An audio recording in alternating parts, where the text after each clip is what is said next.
નમસ્કાર દર્શક મિત્રો, આરકે ન્યૂઝ ચેનલમાં આપ સૌનું હાર્દિક સ્વાગત છે।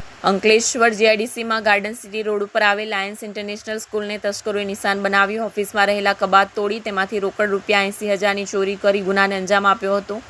શાળાના ક્લાર્ક ભરત સોનવણે ધોરણ 1 થી 9ના વિદ્યાર્થીઓના ફોટોશૂટ માટેના રૂપિયા 80,000 એડમિન રૂમની તિજોરીમાં મૂક્યા હતા, જેની તસ્કરો ચોરી કરી ફરાર થયા હતા। ચોરીની આ સમગ્ર ઘટના શાળામાં લગાવવામાં આવેલા સીસીટીવી કેમેરામાં કેદ થઈ છે, જેમાં 2 તસ્કરો એડમિન રૂમના હાથફેરો કરતા કેદ થયા હતા। જે અંગે શાળાના ક્લાર્ક ભરત સોનવણે જીઆઈડીસી પોલીસ મથકમાં ફરિયાદ નોંધાવતા પોલીસે ગુનો નોંધી તપાસ હાથ ધરી હતી। આ દરમિયાન ભરૂચ એલસીબી પોલીસે સીસીટીવી ફૂટેજના આધારે તપાસનો દોર શરૂ કરતા મળેલી માહિતીના આધારે મૂળ નેપાળ અને હાલ સુરતના પાંડેસરા વિસ્તારમાં રહેતા અનિલ ચંદેકામી, હિતેશ રૂપસી વિશ્વકર્મા, ભીમ રતિદાસ અને અમન ધનબીરે બિસ્ટને ઝડપી પાડ્યા હતા।